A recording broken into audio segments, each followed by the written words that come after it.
latest preview of my show, Die Dolly Die, coming to HorrorHound TV April 1st.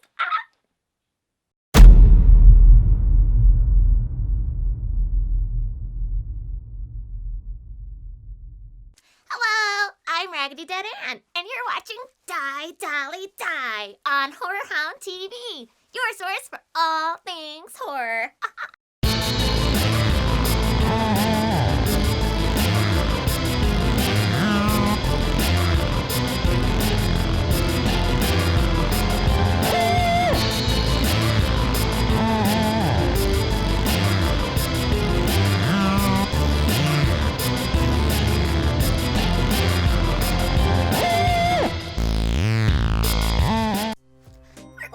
Today's episode with some interesting facts I discovered about one of my all-time favorite horror films, Halloween. After that, we're going on a freaky field trip, and I'll wrap it up with a very special guest. If you love this video and want to see more videos, just slash that like button, and don't forget to subscribe. Horror movies just don't come any simpler or more effective than Halloween. Director John Carpenter's 1978 classic that helped create and inspire the slasher genre, and of course, created one of the most popular villains and costumes of all time. I don't know what to do with my hands. Cut them off. Halloween sends chills down our spines with nothing more than a few piano notes and long shots of the masked Michael Myers looming in the background, stalking his victims. Ooh, creepy. I like creepy. The franchise primarily focuses on serial killer Michael Myers, who is committed to a sanitarium as a child for the murder of his sister, Judith Myers. 15 years later, he escapes to stalk and kill the people of fictional town of Haddonfield, Illinois. Michael's killings primarily occur on Halloween. Huh, sounds like a regular day in Raggedy Dead Ann land. The original Halloween was written by John Carpenter and Deborah Hill and directed by Carpenter himself. But I bet that not even the deepest horror fans will know all the freaky facts that we're going to count down today. Let's get started!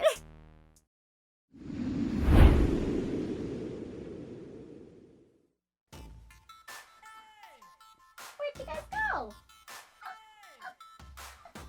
Oh, there you are! The opening credits set the mood with an image of a jack-o'-lantern and the movie's theme song, which instantly communicates that Michael Myers is on his way and that you should not underestimate him. The thing about that theme song is John Carpenter scored it for the movie himself and then thought to give it its own credit, as if it were an actor in the film. The theme plays 6 different times throughout the film, along with several variations of the theme itself.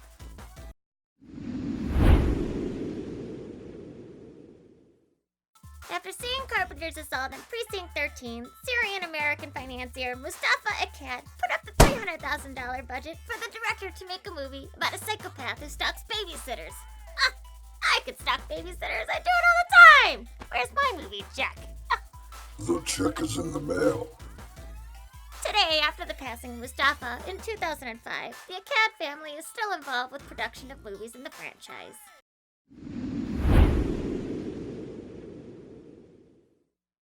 It's hard to fathom now, but Halloween was Jamie Lee Curtis's feature film debut. Curtis, of course, is the daughter of Janet Leigh, who had one of the most memorable roles in a scary movie ever with Alfred Hitchcock's Psycho. If you look closely, Myers' knife of choice even resembles the one used in Hitchcock's classic.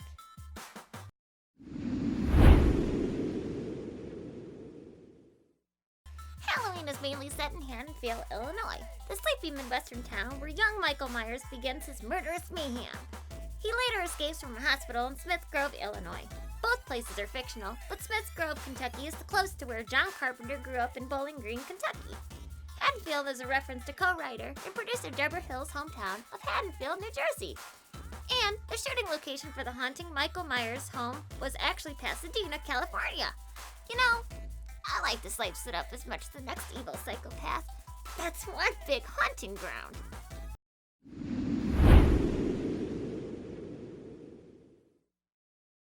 Right from the beginning, we watch a 6-year-old Myers put on a clown mask that was discarded on the floor in the opening Halloween scene, just before he tragically kills his own sister Judith, of course. Pretty darn sure that if I would have slasher sat for young Mikey, we would have been best this is some buddies. I doubt it. Though the masks help make Myers seem human-like, it also seems to somehow make him beyond human thought and reason. Co-writer Deborah Hill was quoted saying, "This idea was to make him almost humorless, faceless. This sort of pale visage that could resemble a human or not."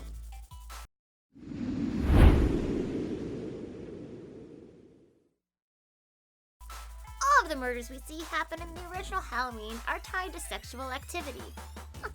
Sexual activity.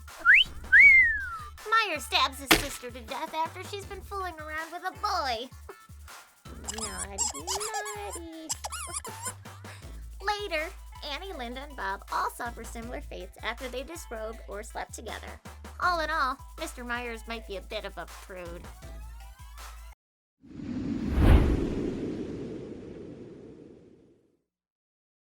While she's in high school class and Myers is lurking outside, Laurie answers a teacher's question about destiny. She says Costain wrote that fate was somehow related to religion, where Samuels felt that fate was like a natural element, like earth, air, fire, and water. It might seem like filler dialogue, but it speaks to how Myers is constantly driven back, including in later movies.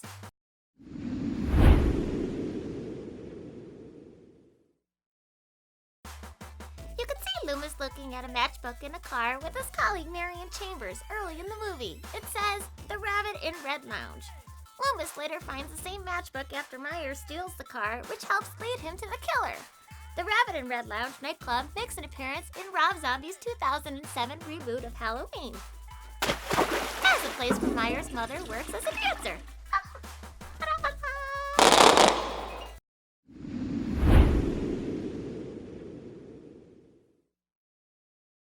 We barely see Myers in profile as he jumps on top of the car outside the hospital where he's being held in the movie. But you get a much better look at his face when Laurie pulls off his mask near the end. That is the face of actor Tony Moran, who didn't go on to do any of the sequels, though he still became a cult icon. The masked Myers is played by Nick Castle, whose credit is simply as The Shape.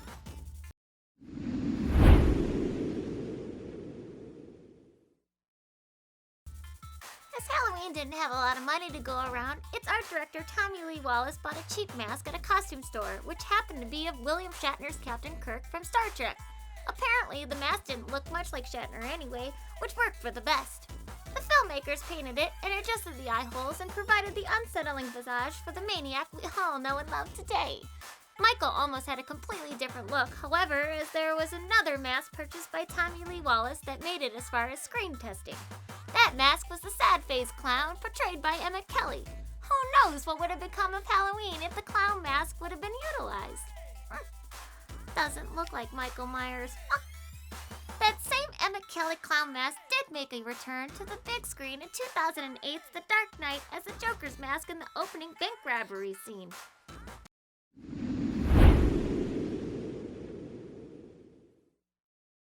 Halloween has two movie-within-a-movie moments. The teens and the kids they're babysitting are seen watching The Thing from Another World, 1951, and Forbidden Planet, 1956, both of which undoubtedly influenced Carpenter. In fact, Carpenter went on to make The Thing, 1982, an adaptation of Who Goes There, the same novella on which The Thing from Another World is based.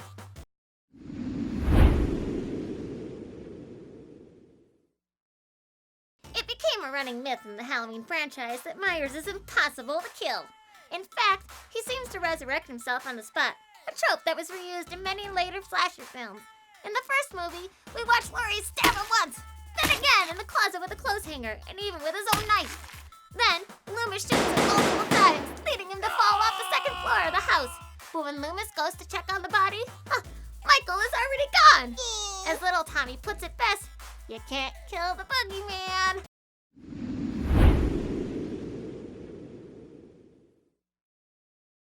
Myers is supposed to be age 6 when Halloween begins in 1963. Then in 1978, he's supposed to be 21 years old. Yet in the end credits, the older Myers is said to be 23. Which is impossible, except of course, in a movie.